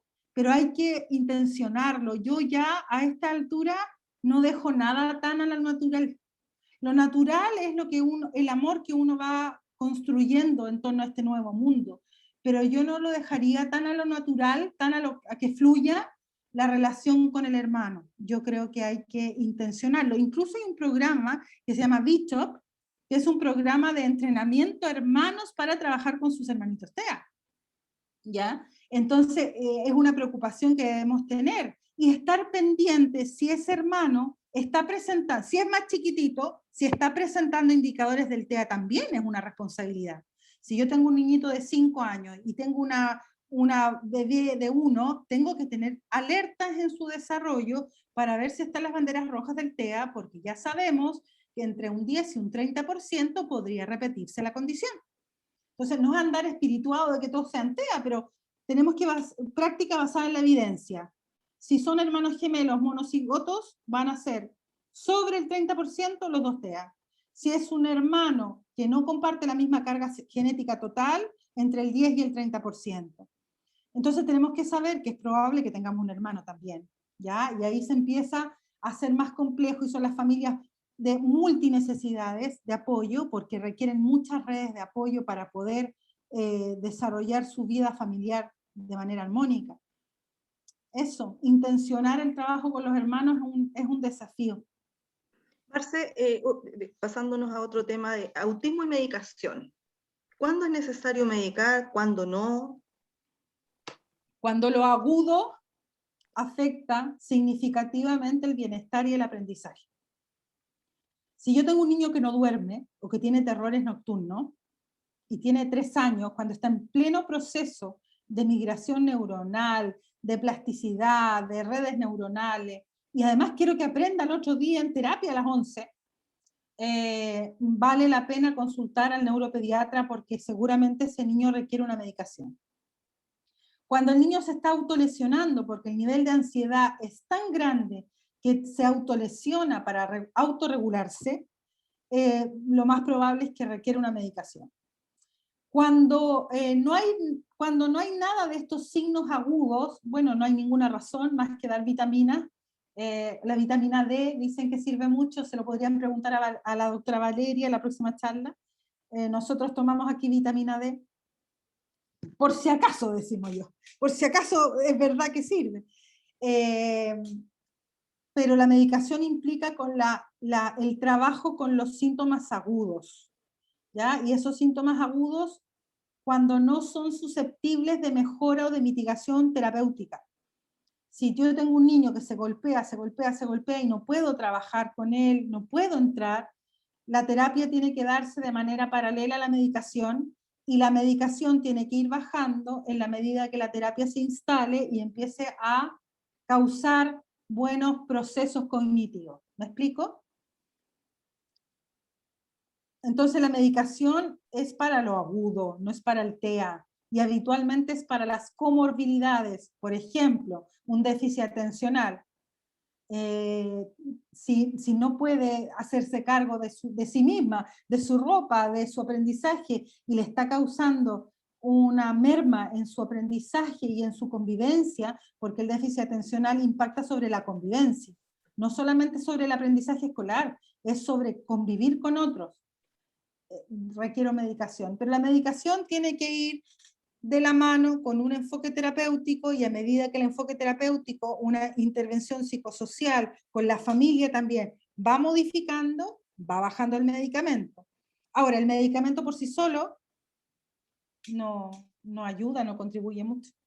Tienen que haber ajustes al entorno desde la familia, de la escuela y terapias pertinentes centradas en la persona y en la familia. Bueno, yo creo que ya estamos un poquito para terminar. ¿Cuál sería para cerrar, un mensaje con respecto a esta bella palabra maternar, para cerrar este bello conversatorio que hemos tenido? Si alguien quiere hacer una pregunta, que levante la manito y le damos la opción de poder preguntar al aire. Bueno, como mensaje, siempre poner atención en no perder los propósitos que tenemos en la vida. Aquí se ponen en juego ciertos propósitos vitales. ¿Qué es lo que yo esperaba al tener hijos? ¿Cuál era el propósito? Ese propósito tenía que ver con una realización personal, una proyección hacia futuro, una expectativa que este niño tiene que cumplir o no ¿Cómo estáis? cumplir. Necesitamos tener claridad de nuestros propósitos en la crianza, y cuando tengamos definidos claramente nuestros propósitos, lo más probable es que va a salir el tema de la plenitud, del bienestar, de la felicidad, y ahí tenemos que priorizar qué es lo más relevante para nuestros hijos, no entramparnos en conflictos que no son relevantes, sacarle la sal. Si pertenezco a agrupaciones, no perder el norte. La agrupación en sí misma no es un propósito. La agrupación tiene el propósito de velar por los derechos y las terapias de mis hijos, y cuando yo estoy mucho tiempo enfocada en la agrupación y dejé de ver a mis hijos por eso, eso tiene un impacto. Por lo tanto, también es un mensaje a familias que son gestoras de nuevos propósitos, nuevos proyectos, que siempre tengan claro que los terapeutas se cambian, pero quienes maternan no se cambian, son eternos. El autismo no es una sentencia, por lo tanto tenemos la posibilidad de soñar y de volar, de esperar, de tener expectativas, pero también tenemos que ser muy honestos con nosotros mismos y con nuestros hijos, de ver sus reales necesidades, pidiendo apoyo cuando lo necesitamos y no pensando que hay verdades absolutas. Ya todo depende de las experiencias vitales, todo depende del niño, todo depende de la familia. Y no es amarillismo, sino que hoy día sabemos el impacto que tiene el contexto en el desarrollo emocional, en el desarrollo neurológico, y nuestros niños son cerebros vulnerables, son la manifestación de cerebros vulnerables. Y por lo tanto necesitamos resguardar un entorno protector y un entorno promotor del desarrollo, no un entorno estresante que genere cortisol en vez de generar oxitocina. Eso. Enrique Lepe nos tiene una pregunta. Vale, Enrique. Hola, buenas noches para todos. Hola. Gracias, quería saber si me escuchaban. La verdad es que, ¿cómo se llama? Me siento como un extraterrestre en esta tierra, porque pareciera ser que soy uno de los pocos papás que me toca ser papá y mamá con mi hijo dentro de la condición del espectro autista. Hay más. Hay Ya, más. porque se habla No se solamente de la muestran mamá, tanto. pues, todo es maternal. Todo es Tienes maternal. toda la razón, pero maternar, no sé si tú viste la primera parte, que lo íbamos a utilizar como un concepto no desde la madre, sino desde el cuidador. Ya, Así que ya, estás ok. incluido en el maternar, tú maternas, Gracias no por es la incluirme, porque madre. quería esa inclusión. Quería ser incluido Muy, también. muchas Gracias. gracias por tu aporte, tienes toda la razón. Lo Bueno, volvemos a repetir. explicarle también. Dale. Sí, la verdad es que mi intervención es para comentarle, bueno, hay muchos temas, muchos temas, que yo vivo a diario esta condición del espectro autista junto a mi hijo, que gracias a Dios me permiten, mis medios me permiten estar con él, a la vez me obligan, porque no he encontrado una persona que pueda estar con él en la familia. El rechazo ha sido paulatino.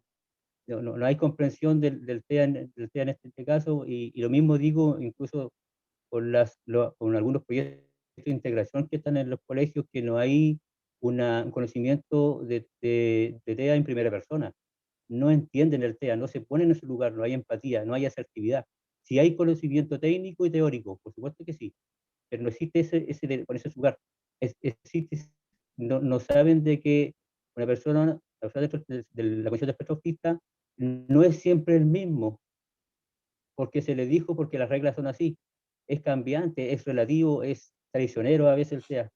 Es Don dinámico, Leonardo sí. Farfán de Santiago, lo escuché yo, lo vi en una charla, dijo esto también, y yo lo relaciono mucho con mi hijo, en el sentido de que nosotros vivimos emociones distintas y vamos cambiando de acuerdo a la situación, o simplemente algo inexplicable. No sabemos, por ejemplo, una mujer a veces no se sabe por qué está así, por los cambios emocionales. Bueno, los hombres también, y en mi hijo también, y en el caso del TEA, a veces es doble, a veces es el doble y el triple. la incomprensión acerca de sus estados emocionales. Le explico esto porque a mí me sucedió en un colegio de enseñanza media, en un liceo acá en la comuna de, acá en la región, que nunca entendieron la situación emocional compleja que estaba pasando mi hijo, porque se les juntó el pic de la adolescencia junto con el trastorno del espectro autista.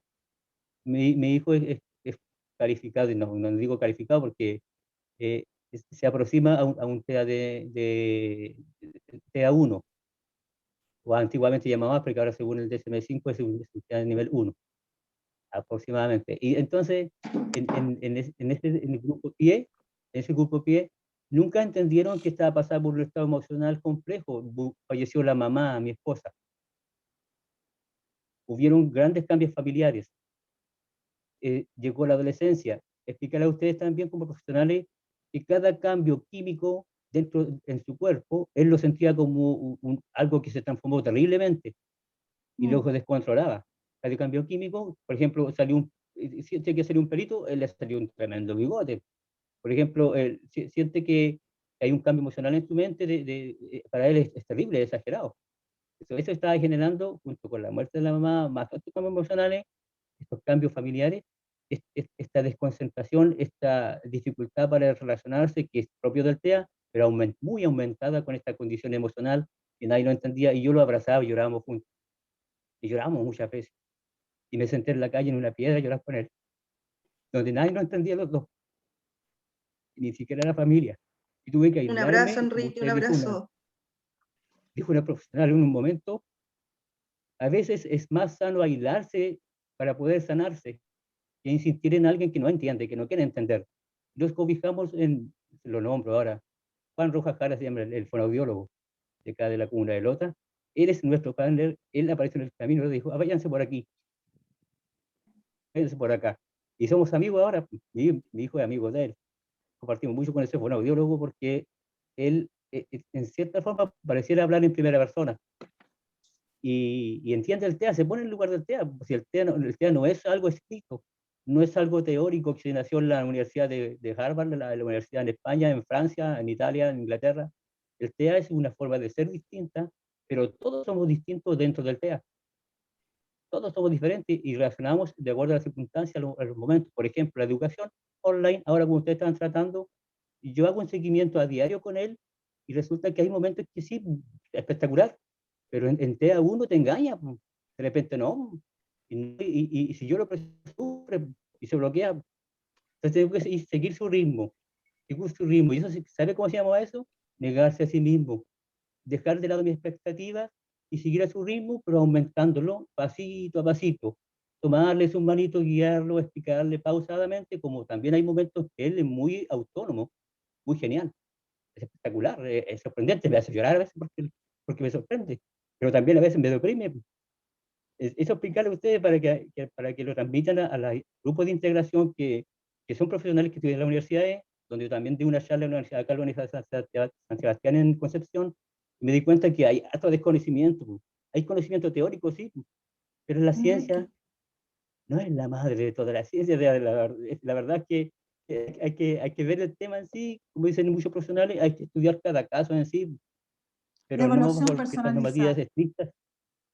Claro, al final hay profesionales que se están siendo rígidos ellos mismos y le enseñamos a vencer la rigidez, el pensamiento rígido a nuestros hijos. Disculpen, ese es mi pensamiento Enrique, y a transmitirlo a ustedes y compartir. Enrique, tú has sido el ejemplo de que el maternar no es un rol de las mujeres, es un rol de el ser que ama. Sea hombre, sea mujer, sea madre, padre, sea abuelo, tía, creo que ha sido un regalo tener tu testimonio, porque es una forma muy amorosa de corregir la permanente apropiación que hacemos las madres de los hijos.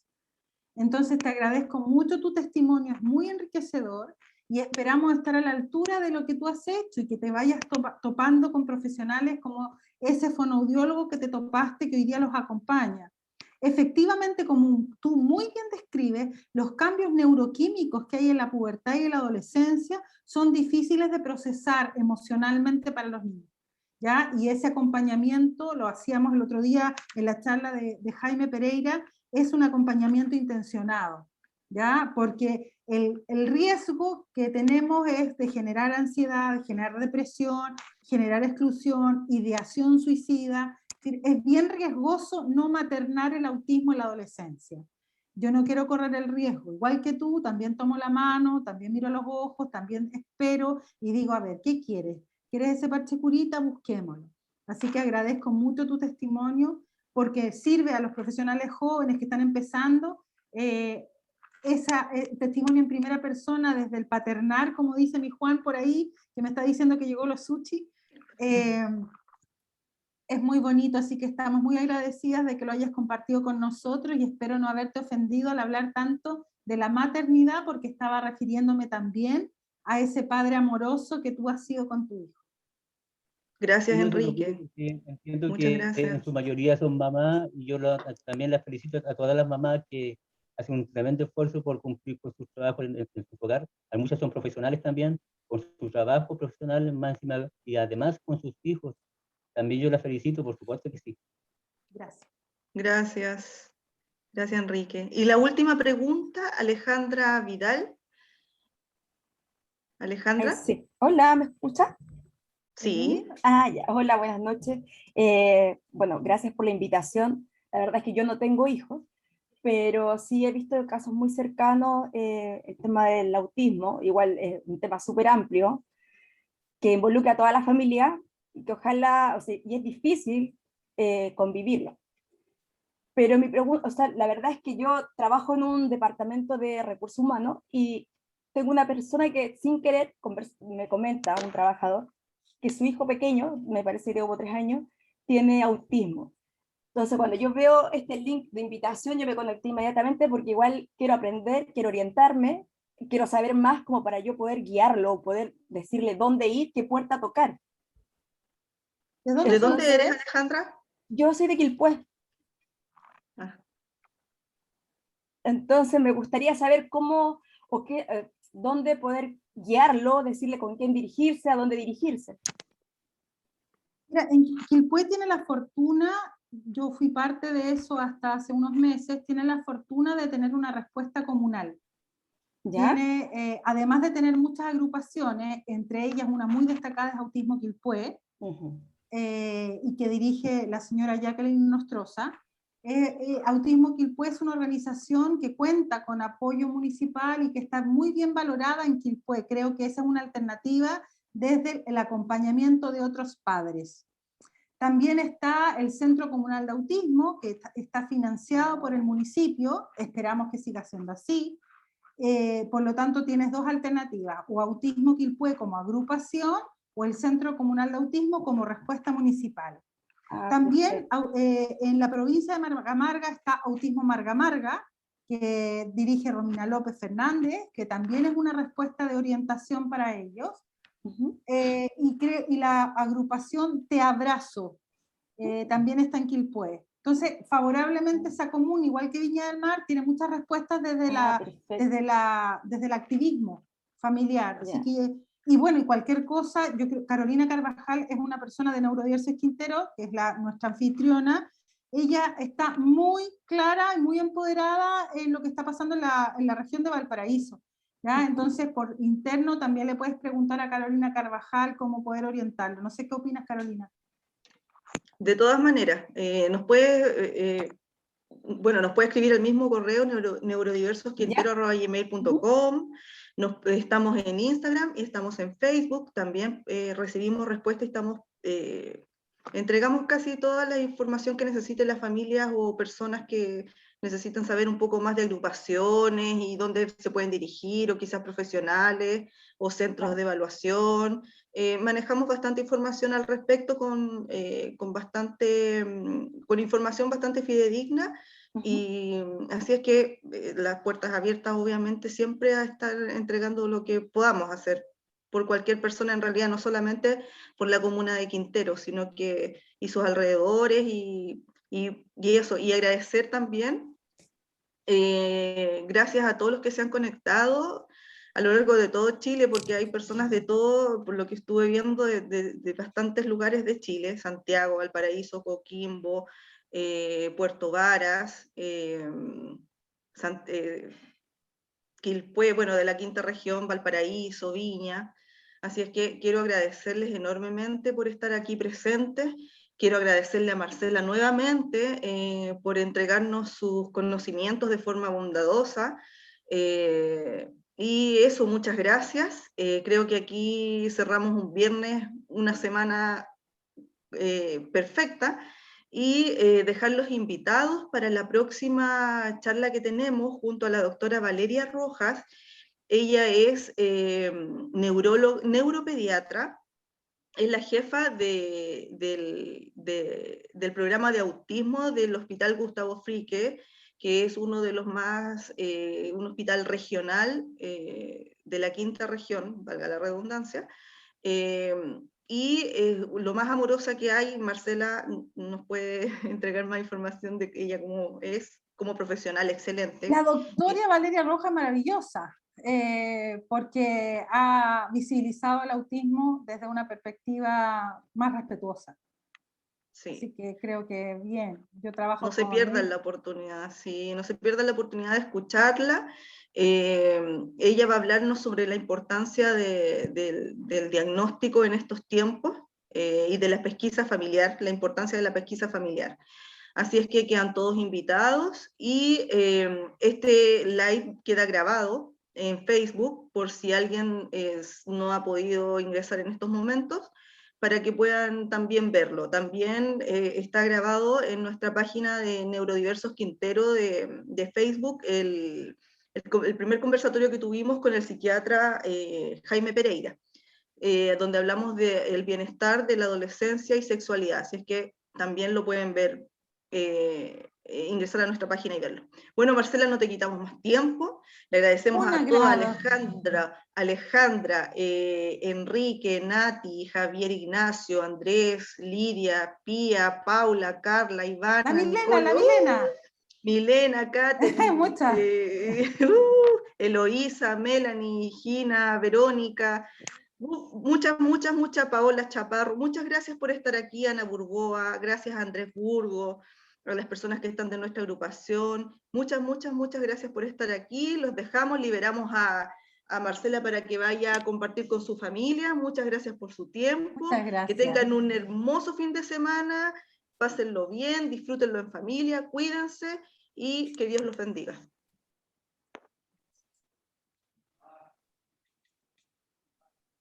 Chao.